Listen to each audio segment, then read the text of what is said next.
بسم اللہ الرحمن الرحیم۔ سورہ بقرہ کی آیت نمبر 33 کی بات ہو رہی تھی اور علم کے مسئلے پہ بات ہوئی تھی، اور ہم بات کر رہے تھے کہ علامہ جار اللہ زمخشری نے اپنی تفسیر میں اس بات پر زور دیا ہے کہ اللہ تعالی نے اسماء یہ فرشتوں کے سامنے حضرت آدم علیہ الصلوۃ والسلام کے معاملے میں اللہ نے تلقین حضرت آدم علیہ الصلوۃ والسلام کو کی، اور فرشتوں کے سامنے جب بات آئی اور وہ ان کو نہیں بتا سکے تو زمخشری کا خیال یہ ہے کہ اسماء تھے، جبکہ اہل سنت والجماعت کے حضرات یہ کہتے ہیں کہ اللہ تعالی نے ان ناموں کے ساتھ ساتھ ان اشیاء کو بھی دکھایا، اور اللہ تعالی نے پھر یہ بات ارشاد فرمائی ہے کہ فلما انبأہم باسمائہم، جب انہوں نے ان کو نام بتلائے، اور غالباً یہ بات بھی گزری تھی کہ جب فرشتوں کی باری آئی تو اللہ تعالی نے فرمایا کہ انبئونی، مجھے بتاؤ کہ ان چیزوں کے یہ چیزیں کیا ہیں، اور جب حضرت آدم علیہ الصلوۃ والسلام کی باری آئی تو اللہ تعالی نے فرمایا کہ آدم تم فرشتوں کو بتاؤ۔ اس کی ایک بالکل باریک سی تفسیر یہ بھی کی گئی ہے کہ قال یا آدم انبئہم باسمائہم، کہ آدم بتا دے ان کو نام ان کے، یعنی فرشتوں کو ان کے نام بتا دے۔ تو حضرت آدم علیہ الصلوۃ والسلام نے بتانا شروع کیا کہ آپ جبریل ہیں، آپ کا نام میکائیل ہے، آپ کا نام فلاں ہے، آپ کا نام فلاں ہے۔ تو حضرت آدم علیہ الصلوۃ والسلام نے فرشتوں کو ان کے نام بتانا شروع کیے۔ بعض مفسرین نے یہ بات لکھی ہے، اگرچہ اس بات کی طرف زیادہ حضرات نہیں گئے، لیکن بہرحال لکھنے والوں نے اس کو بھی لکھا ہے، اور یہ ایسی چیز نہیں ہے کہ جو کتاب و سنت کی کسی اور چیز سے ٹکراتی ہو اور ہم اسے تفسیر بالرائے قرار دیں، بات ایسی نہیں ہے۔ حضرت آدم علیہ الصلوۃ والسلام نے جب یہ نام بتائے فرشتوں کو تو اس سے ان کا علمی تفوق ظاہر ہوا، اور اس سے معلوم ہوا کہ اللہ تعالی نے علم کی دولت سے انسان کو نوازا، اور اس سے معلوم ہوا کہ اللہ تعالی نے افضلیت کی بنیاد علم پر رکھی ہے، کہ جتنا بھی علم خدا نے کسی کو حقیقی معنی میں دیا ہے وہ اتنا ہی بڑا اللہ کا مقرب بندہ ہے، مگر علم کے ساتھ ساتھ اس پہ عمل بھی ہونا چاہیے، اور عمل کے ساتھ ساتھ اس میں اخلاص بھی ہونا چاہیے۔ اسلاف میں اس امت کے امتیازی چیزوں میں علوم ہے۔ اللہ نے جتنا علم اس امت کو دیا ہے اتنا علم خدا نے کسی قوم کو غالباً نہیں عنایت فرمایا تھا۔ جتنے علوم اور معارف اللہ نے اس امت پر ظاہر کیے ہیں، یہ دنیا کی جتنی ترقیات آپ دیکھتے ہیں یہ سب فنون ہیں۔ مثلا کسی آدمی کو بلڈنگ بنانے کا علم آتا ہے، وہ ایک فن ہے، بلڈنگ کیسے بنے گی، حقیقت میں علم وہ نہیں ہے۔ اسی طرح کسی انسان کو ٹیکنالوجی کا علم بظاہر آتا ہے تو اس کی حقیقت علم نہیں، اس کی حقیقت فن ہے۔ علم اور فن میں بڑا فرق ہے، اور علم جس چیز کا نام ہے وہ سچ پوچھیں تو اللہ کی پہچان ہے، چاہے اس آدمی کو الف با بھی نہ آتی ہو، اور چاہے اس آدمی نے ایک دن کسی مدرسے اور اسکول میں نہ پڑھا ہو، مگر اسے اللہ کی معرفت اگر حاصل ہے، اللہ کو اگر وہ پہچانتا ہے، اور اس انسان کو لوگوں کے حقوق کا خیال ہے، اور اس سے کسی کا دل نہیں دکھتا، اور وہ لوگوں کو اپنی زبان سے، اپنے کان سے، اپنی گفتگو سے، اپنی آنکھوں سے تکلیف نہیں پہنچاتا، اور لوگوں کے حقوق غصب نہیں کرتا، اور اللہ کی عبادت میں منہمک ہے، تو یہ شخص عالم ہے۔ اور دوسرے اعتبار سے اگر آپ علم دیکھیں جس کا نام مطالعہ اور پڑھنا اور لکھنا ہے، وہ بھی اللہ نے اس امت کو غیر معمولی طور پر نوازا تھا۔ اسلاف میں علم تھا، اور اتنا علم تھا کہ علامہ تھے ابن زکنون رحمۃ اللہ علیہ، انہوں نے صحیح بخاری پر کام کرنا شروع کیا، اور انہوں نے مسند امام احمد ابن حنبل رحمۃ اللہ علیہ کو بخاری کی طرز پر مرتب فرمانا شروع کر دیا تھا، اور پھر انہوں نے 120 جلدیں اس کی لکھی۔ علامہ بلقینی رحمۃ اللہ علیہ مسلم کا درس دیا کرتے تھے. اور صحیح مسلم ایسی کتاب ہے حدیث کی کہ قرطبی، جن کا آپ عام طور پہ حوالہ سنتے رہتے ہیں تفسیر میں، قرطبی رحمت اللہ علیہ نے اس صحیح مسلم کو، حدیث کی کتاب کو مختصر کیا. انہوں نے بہت سی ایسی چیزیں تھیں جو زیادہ تھیں انہیں نکال دیا.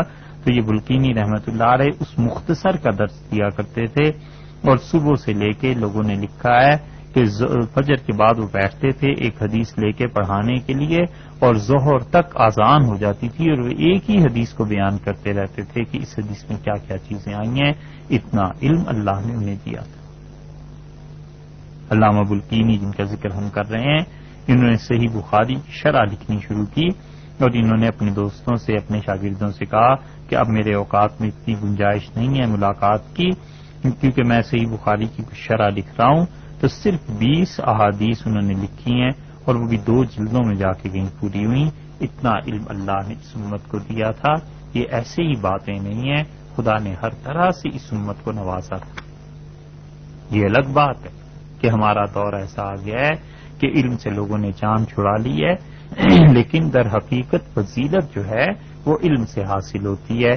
اس لیے مفسرین نے اس آیت کریمہ کے ضمن میں اس بات پر بحث کی ہے کہ فرشتے افضل ہیں یا انسان افضل. اور اس بحث کو حقیقتاً ایک تو یہ سمجھ لینا چاہیے کہ اہل سنت والجماعت کا مسلک یہ ہے کہ انسان فرشتوں سے افضل ہیں. پھر آگے انہوں نے بحث یہ کی ہے کہ انسانوں کے طبقات ہیں اور فرشتوں کے بھی اپنے اپنے درجات ہیں. ظاہر ہے کہ جو فرشتے اللہ کے حکم سے ہواؤں کو چلاتے ہیں اور بارشیں برساتے ہیں وہ جبریل امین سے یقیناً کم درجے کے ہیں. اور اسی طرح سے انسانوں کا حال بھی ہے کہ ایک فاسق و فاجر انسان ہے، ایک کافر انسان ہے، ایک مسلمان ہے، ایک عالم ہے، ایک متقی ہے، سب میں فرق ہے. تو کون کس سے افضل ہے اس پر بحث کی. اس لیے ایک جماعت کا خیال یہ ہے کہ وہ انبیاء علیہ الصلوۃ والسلام جنہیں اللہ نے دنیا کی ہدایت کے لیے مبعوث فرمایا تھا وہ فرشتوں سے افضل ہیں اور یقیناً افضل. اور بعض حضرات کا خیال یہ ہے کہ جن فرشتوں کو اللہ نے دنیا کی طرف ہدایت کے لیے بھیجا ہے جیسے جبریل امین وغیرہ، یہ سب فرشتے اللہ کے باقی عام مخلوق جو انسانوں میں ہیں ان سے افضل ہیں.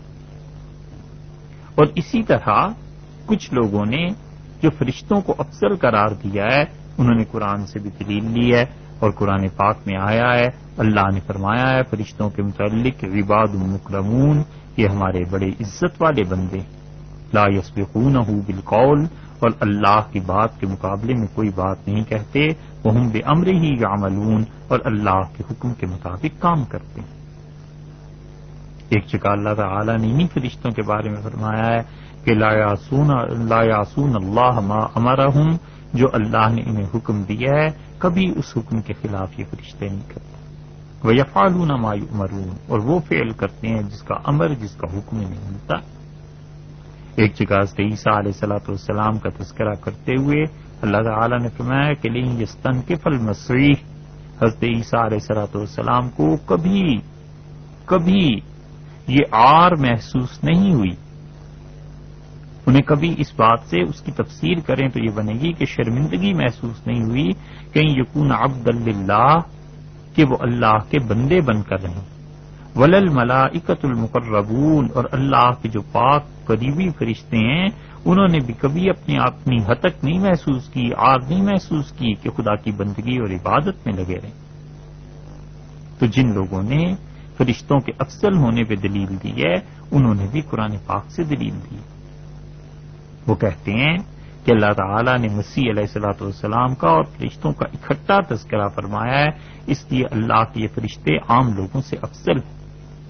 یہ ہم ساری بحث کیوں کر رہے ہیں آپ سے بھی عرض کرتے ہیں. ایک جگہ اللہ تعالیٰ نے فرمایا قل لا اقول لکم عندی خزائن اللہ، کہ ہمارے نبی صلی اللہ علیہ وسلم آپ صاف یہ اعلان فرما دیجئے کہ میرے پاس کوئی خدا کے خزانے نہیں، ولا عالم الغیب، اور میں غیب کا علم نہیں جانتا، ولا اقول لکم انی ملک، اور نہ میں یہ کہتا ہوں کہ میں فرشتہ ہوں. وہ کہتے ہیں کہ اس کا مطلب یہ ہے کہ فرشتے انسانوں سے افضل ہیں، اسی لیے تو یہ کہا گیا ہے۔ اور صحیح بخاری میں بھی آیا ہے، نبی کریم صلی اللہ علیہ وسلم نے فرمایا کہ اللہ تعالیٰ نے فرمایا کہ جو لوگوں کے سامنے مجھے یاد کرتا ہے میں اس شخص کو یاد کرتا ہوں ان میں جو ان سے خیر منہم، جو انسانوں سے بہتر ہے۔ تو انسانوں سے بہتر خدا کہاں اس آدمی کو یاد کرتا ہے؟ جو آدمی خدا کو لوگوں کے سامنے یاد کرتا ہے، انسانوں سے بہتر مراد فرشتے ہیں۔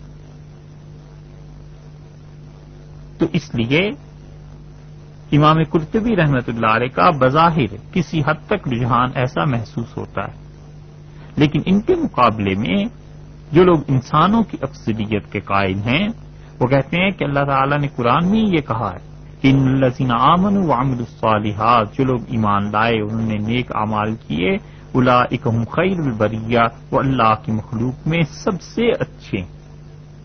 تو وہ کہتے ہیں جب اللہ نے کہا کہ جو ایمان اور اعمال صالحہ والے ہیں وہ خدا کی مخلوق میں سب سے اچھے ہیں، تو اس کا مطلب ہے کہ انسان سب سے اچھا ہے۔ لیکن اس میں ایک چیز کا خیال رکھنا چاہیے کہ جب تک انسان کی موت ایمان پر واقع نہ ہو جائے کبھی یہ نہ کہے میں فرشتوں سے اچھا ہوں، اس لیے کہ یقینی بات تو ہے نا کہ کافروں سے اللہ کے فرشتے اچھے ہیں، وہ خدا کی کوئی نافرمانی نہیں کرتے، کوئی ایسی چیز نہیں ہے۔ تو کافر انسان اس کے لیے تو جہنم ہے اگر وہ اس چیز پہ مر گیا، تو اس کے متعلق یہ کہنا کہ وہ فرشتوں سے اچھا ہے بڑی بری بات ہے۔ اور اسی طرح جس مقصد کے لیے یہ بات اتنی تفصیل سے آپ کی خدمت میں پیش کر رہے ہیں، عام طور پہ لوگ کہتے ہیں جی انسان فرشتوں سے اچھے ہی ہوتے ہیں، سوچنا چاہیے کہ وہ انسان جو دن بھر کبیرہ گناہوں میں ملوث رہتا ہے، اس کی غیبت کی، اس پر بہتان لگایا، کسی کا حرام مال لے لیا، کسی کو اپنی زبان سے تکلیف پہنچا دی، شام تک سارا نامہ عمل سیاہ کر کے پھر بھی دعویٰ یہ کرتا ہے کہ میں فرشتوں سے اچھا ہوں، تو یہ غور کرنے کی بات ہے، ایسی زبان سے باتیں نہیں نکالنی چاہیے۔ ہاں جن لوگوں کو اللہ بخش دے اور وہ جنت میں چلے جائیں وہاں وہ پہنچیں گے تو وہ فرشتوں سے افضل ہے۔ امام حنیفہ رحمۃ اللہ علیہ نے انسانوں کا افضل جو لکھا ہے کہ فرشتوں سے افضل ہیں، تو امام صاحب رحمۃ اللہ علیہ نے قرآن سے دلیل دی ہے۔ وہ کہتے ہیں کہ اللہ تعالی نے فرمایا ہے کہ تکیے لگا کے جنت میں بیٹھے ہوئے ہوں گے اور ملائکہ اللہ کے فرشتے ان کو آ کر سلام کریں گے، یدخلون علیہم من کل باب، اور ہر دروازے سے آئیں گے، ان کے گھروں کے دروازوں سے فرشتے داخل ہوں گے اور آ کر سلام کریں گے۔ تو امام صاحب رحمۃ اللہ نے فرمایا جو تکیہ لگا کے بیٹھا ہوا ہے یہ اعلیٰ درجے کا ہے، اسی لیے تو فرشتے آ کے اسے سلام کر رہے ہیں۔ تو امام صاحب رحمۃ اللہ نے وہاں دلیل دی۔ تو جب اپنے متعلق یہ یقین ہو جائے نا کہ میں ایمان پہ مروں گا اور جنت میں بھی چلا جاؤں گا اور تکیے بھی لگا کے بیٹھا ہوا ہوں گا، اس وقت تو کہے کہ میں فرشتوں سے اچھا ہوں۔ اور جب تک یہ یقین حاصل نہ ہو ایسے نازک معاملات میں بند رکھنی چاہیے زبان، خام خواہ اپنے آپ کو گناہ گار کرنے سے کیا فائدہ۔ اور عمومی طور پر رسول اللہ صلی اللہ علیہ وسلم نے بھی انسانوں کو ترجیح دی ہے فرشتوں پر، اور آپ نے فرمایا اللہ کے فرشتے اپنے پر بچھاتے ہیں اس شخص کے لیے جو گھر سے علم حاصل کرنے کے لیے نکلتا ہے۔ ابو داؤد بھی یہ حدیث آئی، ایک جگہ حاجیوں کے متعلق حدیث آئی ہے کہ رسول اللہ صلی اللہ علیہ وسلم نے فرمایا کہ عرفات کے میدان میں جب لوگ جمع ہوتے ہیں تو اللہ تعالیٰ فرشتوں کو بلا کر ان پر گواہ بناتا ہے، اللہ تعالیٰ فخر کا اظہار کرتا ہے کہ یہ لوگ میلے کچیلے کپڑوں میں اور کس حال میں میرے سامنے آئے ہوئے ہیں اور یہ میرے لیے آئے ہوئے ہیں۔ تو اللہ تعالیٰ جن کو فرشتوں کے سامنے پیش کر رہے ہیں اور ان پر فخر کر رہے ہیں وہ یقیناً فرشتوں سے افضل ہیں، یہ بھی دلیل دی۔ اور اسی طرح بعض علماء کا خیال یہ بھی ہے کہ وہ کہتے ہیں قطعی اور یقینی بات نہ کی جائے جب تک کہ انسان کو کوئی محکم دلیل اس کے پاس نہ ہو، اس لیے بہتر یہ ہے کہ انسان خاموش ہے۔ قاضی ابوبکر ان کا خیال یہ ہے کہ ملائکہ افضل ہیں، اور قاضی ابوبکر نے اس پہ خاصی تفصیل بھی لکھی ہے۔ اور اسی طرح بعض لوگ یہ بھی دلیل دیتے ہیں کہ وہ کہتے ہیں چونکہ انسان کو سجدہ کیا ہے فرشتوں نے اس لیے انسان افضل ہے۔ لیکن جنہوں نے جواب دیا ہے انہوں نے بھی خوب دیا ہے. وہ کہتے ہیں کہ انسان کعبہ کو سجدہ کرتا ہے تو کعبۃ اللہ کو کوئی خدا تو نہیں مانتا، علیہ باللہ مانے گا تو شرک کرے گا. اسی طرح فرشتوں نے جو انسان کو سجدہ کیا ہے تو انسان کی طرف منہ کر کے سجدہ کیا ہے نا، تو وہ کہتے ہیں کوئی افضل تو نہیں ہو جائے گا اس سے، جس طرح انبیاء علیہ الصلوۃ والسلام خود رسول اللہ صلی اللہ علیہ وسلم کعبۃ اللہ کی طرف منہ کر کے سجدہ فرماتے تھے، اور ظاہر ہے کہ کعبہ انبیاء علیہ السلام سے افضل تو نہیں ہو گیا، تو وہ اس دلیل کو نہیں مانتے.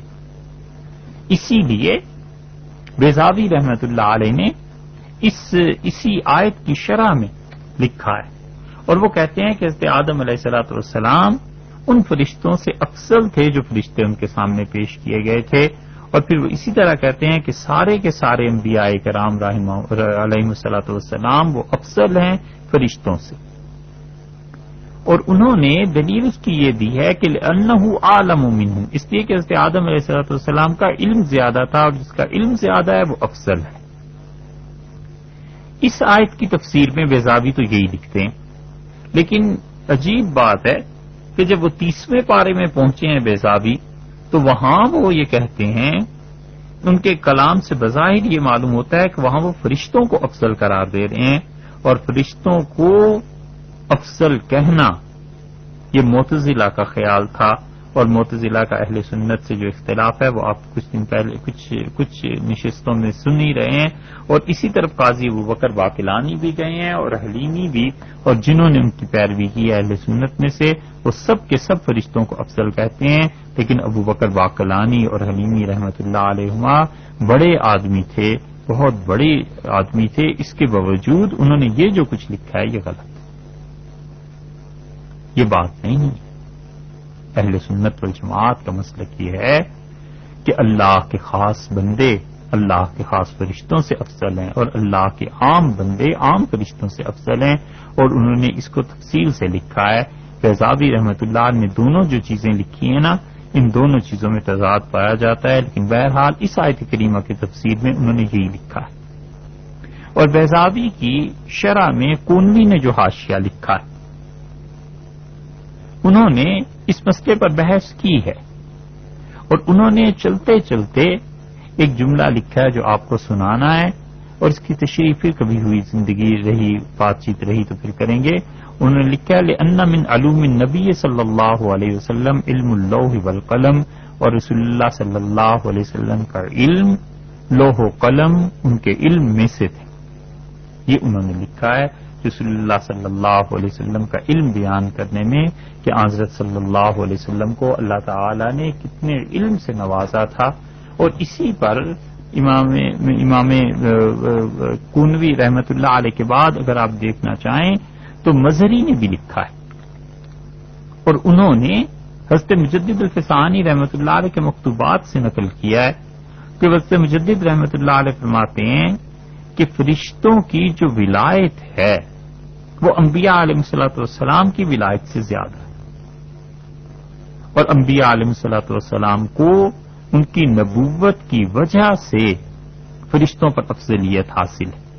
اسی آیت کریمہ کے ضمن میں وہ لکھتے ہیں، اور پھر کہتے ہیں کہ تمام کی تمام ولایت وہ سب کی سب اللہ تعالی کی صفات سے متعلق ہے، اور اللہ تعالی کی ذات کی تجلیات جو ہیں وہ انبیاء علیہ الصلوۃ والسلام پر پڑتی ہیں، اور خدا کی ذات کی تجلیات ان پر پڑتی ہیں جو مٹی سے بنائے گئے ہیں.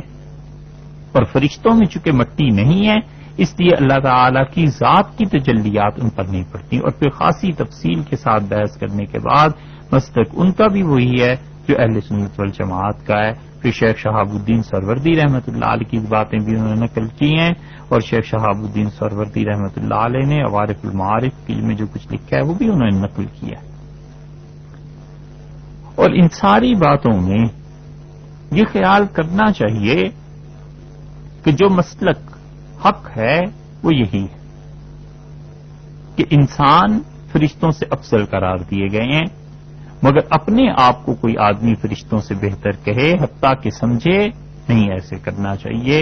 آدمی جب یہ سمجھنے لگتا ہے کہ میں فرشتوں سے بہتر ہوں تو پھر الیاذ باللہ کبھی کبھی نفس شرارت کرتا ہے اور انسان کبر کا شکار ہو جاتا ہے، اور اگلی آیات میں پتہ چل جائے گا کہ کبر کا انجام کیا نکلتا ہے۔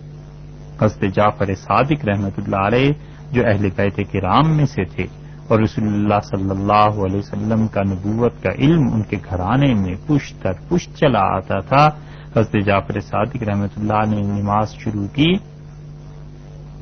اور غش آ گئی، گر پڑے۔ تو کسی نے پوچھا کہ یہ آپ کو کیا ہو گیا تھا، نماز پڑھتے ہوئے آپ گر گئے؟ تو انہوں نے کہا قرآن پاک کی ایک آیت میں میرا اتنا جی لگا کہ میں اسے پڑھتا رہا یہاں تک کہ میں نے اس ذات سے اس آیت کو سنا جس ذات نے اس کتاب کو نازل کیا۔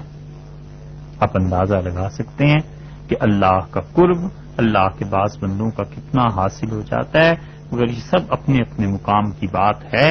انسان کو بس عقیدہ اپنا صاف سا رکھنا چاہیے، اور یقیناً اللہ کے مقرب بندے اللہ کے مقرب فرشتوں سے بھی افضل ہیں۔ اس کے بعد دیکھیے آپ، اللہ تعالی نے ارشاد فرمایا کہ قال الم اقل لکم، کہا اللہ تعالی نے الم اقل لکم، کیا میں نے تم سے نہیں کہا تھا کہ انی عالم غیب السماوات والارض، آسمان اور زمین کے پردے، چھپی ہوئی چیزیں، چھپی ہوئی کوئی چیز سب میں جانتا ہوں، وعالم ما تبدون، اور میں جانتا ہوں جو کچھ تم ظاہر کرتے ہو، وما کنتم تکتمون، اور جو کچھ تم چھپاتے ہو، میں سب چیزوں کو جانتا ہوں۔ آیت کریمہ کی اس ٹکڑے میں سب سے پہلی بحث دو بہت اہم چیزیں ہیں، اس میں ایک آج بیان کر دیتے ہیں اور ایک اس سے بھی زیادہ اہم چیز ہے، وہ انشاءاللہ کل آپ سے عرض کریں گے۔ آج اس کے ترجمے کو دیکھیے آپ۔ ترجمہ اس ٹکڑے کا یوں بنتا ہے کہ قالا، کہا، کس نے؟ یعنی اللہ تعالی نے۔ کیا؟ یہ جو حمزہ ہے اس پر اور اس کے بعد لم کا جو لفظ آ رہا ہے نفی کے لیے، نہیں کے لیے، اصل بات اس کی ہے، اور ترجمہ اگر لفظی طور پر کریں تو یوں بنے گا کہ اللہ تعالی نے فرمایا کہ عالم، کیا نہیں، اقل، میں نے کہا، لکم، تمہارے واسطے، تمہارے لیے یا تمہیں، کیا میں نے تم سے نہیں کہا تھا؟ اور اس حصے کا ترجمہ بغیر کسی کا نام لیے اگر آپ مختلف ترجمے کرنے والے حضرات کو دیکھیں تو وہ یہ کہتے ہیں کہ کیا نہ کہا تھا میں نے تم کو، میں نے نہ کہا تھا تم کو، دیکھو میں تم سے نہ کہتا تھا، کیوں ہم نے تم سے نہیں کہا تھا۔ یہ سارے کے سارے ترجمے عام طور پر ایسے ہی کیے گئے ہیں، اور شاہ عبد القادر صاحب محدث دہلوی رحمۃ اللہ علیہ سے لے کر نیچے تک کے حضرات نے جتنے بھی ترجمے ہیں بالعموم انہوں نے یہی ترجمہ کیا ہے کہ عالم، کیا نہیں، اور یہ ترجمہ لفظی اعتبار سے بالکل درست ہے، کوئی اس پہ گرفت نہیں ہو سکتی۔ مگر جو لوگ ترجمہ کرتے ہیں یا آئندہ ممکن ہے قرآن پاک کا ترجمہ کرنے والا کوئی آدمی اس چیز کو سنے تو اسے احساس اور اندازہ ہو کہ اللہ کی اس کتاب کا ترجمہ کچھ آسان کام نہیں ہے، بڑا وسیع علم اس کے لیے چاہیے اور بڑی گہری سوچ اور سمجھ اس کے لیے چاہیے۔ یہ علم کا جو لفظ ہے اس پہ جو آیا ہے یہ استفہام کے لیے ہے، پوچھنے کے لیے ہے، سوال کرنے کے لیے، کیا؟ تو ترجمہ یہاں یہ کیا گیا کہ الم اقل لکم، کیا میں نے تم سے نہیں کہا تھا؟ اور اسی کو ہم جب خالص لغت کی روشنی میں دیکھتے ہیں تو لغت میں ایک کتاب پڑھاتے ہیں قافیہ، اور تمام دینی مدارس میں وہ کسی بھی مکتبہ فکر سے تعلق رکھتے ہوں قافیہ پڑھائی جاتی ہے۔ قافیہ کی سب سے اچھی شرح رضی نے لکھی ہے، اور حقیقت یہ ہے کہ رضی نے جتنا اس کتاب کو سمجھا ہے شاید ہی کسی نے سمجھا ہو، بہت کام کی چیزیں لکھی ہیں. رضی نے اس کتاب کی شرح کی 4 جلد میں ایک جگہ بحث کی ہے استفہام پہ کہ پوچھنے کے لیے، سوال کرنے کے لیے جو الفاظ استعمال ہوتے ہیں وہ کیا ہے. اور پھر انہوں نے عنوان باندھا ہے کہ حمزہ اور حل میں کیا فرق ہے. یہ بحث جو آپ کے سامنے پیش کر رہے ہیں ممکن ہے عام لوگوں کے لیے کوئی قابل توجہ چیز نہ ہو، مگر سننے سے آپ کو یہ اندازہ ہو جائے گا کہ ہمارے اس دور میں ہر دوسرا آدمی جو اٹھ کے تفسیر قرآن کا دعویٰ کرتا ہے، آپ سوچیں کیا اتنا علم ان کے پاس ہے؟ اور کیا ہر آدمی اردو کے محض ترجمے پڑھ کے اور تفسیریں پڑھ کے قرآن پاک کی تفسیر بیان کر سکتا ہے؟ تو رضی نے فرق بیان کیا ہے حمزہ کا اور حل کا، اور بنیادی طور پر یہ دونوں الفاظ سوال کرنے کے لیے پوچھے جاتے ہیں. حل کا مطلب بھی یہی اور کا مطلب بھی یہی، جو اس میں علمی اختلافات ہیں اپنی جگہ پہ، لیکن بنیادی طور پر دونوں الفاظ کا مقصد کسی سے سوال پوچھنا ہے. پھر وہ اس میں حمزہ پر جب بحث کرتے ہیں تو وہ کہتے ہیں کہ حمزہ جو ہے یہ اس بات کے لیے بھی استعمال ہوتا ہے اور انکار کے لیے بھی استعمال ہوتا ہے. حمزہ کے اثبات یعنی کیا، اور پھر انکار اس کا یعنی نفی، دونوں کی مثالیں دی ہیں کہ اللہ تعالی نے فرمایا کہ اتقولون علی اللہ ما لا تعلمون، کیا تم اللہ تعالی کے ذمے کیا، حمزہ آ گیا نا، یہ کافرو تم اللہ کے ذمے وہ باتیں لگاتے ہو جس کا تمہیں خود علم نہیں. یعنی مطلب یہ ہے کہ جھوٹ بولتے ہو، غلط بات کرتے ہو. تو یہاں اللہ تعالی کا کہنا کہ اتقولون کیا تم کہتے ہو، تو مطلب یہ ہے کہ ہاں تم کہتے ہو. اس کا مطلب یہ ہوا کہ ہاں تم ایسی بات کہتے ہو.